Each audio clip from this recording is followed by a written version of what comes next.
Sure. So the Stout series for tonight is the whiskey series.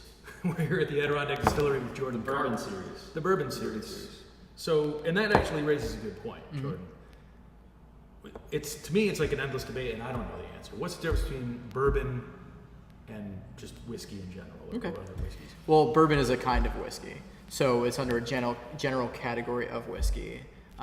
Bourbon is a specific type of whiskey. It's like saying not all rhombuses are squares, but all squares are rhombuses, kind of thing.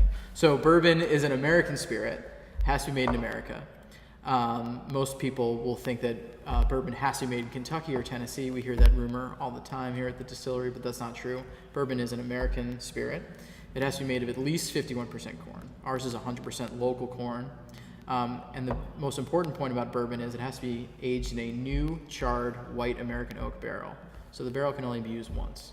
The barrel can be reused for other kinds of whiskeys, but to be bourbon, it has to be in a new barrel that's charred. Okay. Let's talk about this bourbon. I mean, this is fantastic. Well, thank you. We make it from scratch by hand right here, every part of the process.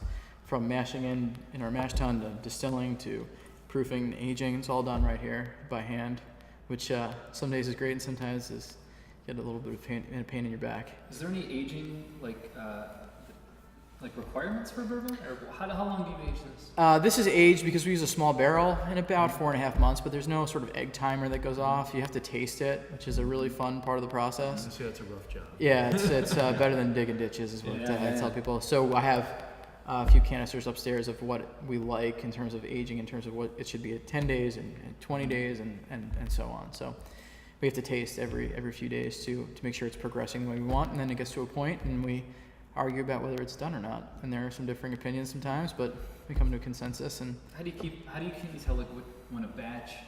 How do you keep consistency? That's the hardest part. Is the as a small distillery, there's going to be a little bit of variance from batch to batch, but it gives us an appreciation, frankly, of the huge distilleries. Like to go to Jack Daniel's and say, how do you make a batch consistent from the year 1975 to 2014? Right. It still tastes like Jack Daniel's. Right? I mean, it's amazing. You may not like it, and you may think, well, it's kind of a regular old sour mash whiskey, and it may not be the best thing that you've ever drank, but it's amazing how consistent it is, and that's it's just incredible. You got to have a real appreciation for it. So you don't blend. We don't blend. Okay, but does that happen? What kind of spirits does that happen with? Almost every spirit. Okay. So like a blended Scotch. If you don't have a single malt Scotch, you'll have a blended Scotch. So I won't name any brands, but most brands are blended. Mm-hmm. They'll say that it's been in or 10-year Scotch, but you're blending 10-year Scotch with 2-year Scotch. Okay. So that's a blend. Okay. So you have to do this once. Once per barrel. So a barrel's done with bourbon. Okay. So then what do you do with the barrel? So we've got a couple projects going on. One is with Good Nature Brewing down in Hamilton, New York, which is a great farm brewery. Yeah. So we're a farm distillery, they're a farm brewery, and every spirit starts technically as beer. Right. So what we're doing is we're taking their wort that's unfermented, and we're going to truck it up here, barley wort, ferment it, and make it into single malt whiskey. Can't make a Scotch because we're not in Scotland, but it's the sort of closest to a Scotch as you'll get. Cool. So we'll make a single malt. We'll reuse the barrels, and then some of the barrels will sell. There are a lot of home brewers who love a barrel-aged porter, and that 5-gallon barrel. A big trend now, huge. Barrel aging stouts. Yeah, absolutely. So the 5-gallon barrel is perfect for a home brewer. People who like to age maple syrup in them. So there's a variety of sort of secondary markets for them. So let's talk about. So this is the second batch, but of course you started here with vodka, right? That was the first thing. First thing is vodka. It's a lot of ways the easiest thing to make. So we started out with that, and obviously it doesn't have to be aged. So quickly to get to market. So we started with vodka a year and a half ago. I was a political consultant for 10 years, and some of my best clients were the best drinkers. I'm a Long Islander by birth. I went to college right outside of Boston, and I was in politics for a long time. I got sent to upstate New York to manage a race in 2006. Loved it here. Always thought it was a nice place, quality of life wise. That's close enough to New York City and Boston and other places where I had friends and family. And I wanted to figure out a way back. And I was living in DC when New York changed its laws to make it easier for small producers to start.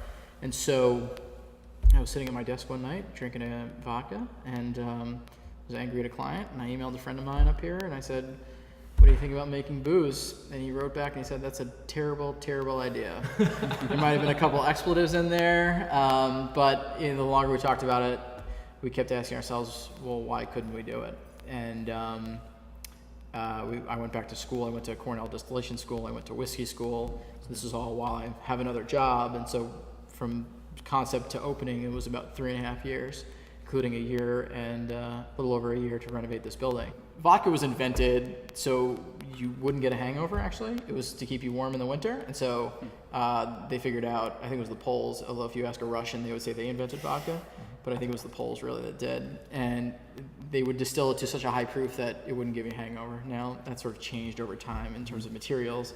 But that was the purpose. So neutral spirit is the core of vodka, which is 190 proof according to U.S. law. But for us, we take the ingredients. We have corn, yeast, and water. It's the only thing we use. This is barrel aged, but corn, yeast, and water for vodka, white whiskey, and the bourbon. The gin has other botanicals in it. But if you start out with good quality ingredients, you're going to probably get a good spirit at the end of the day. And that's it. I mean, a bottle of vodka is 40% alcohol, 60% water. We have amazing water here. We have amazing corn here. We're selling fortified water.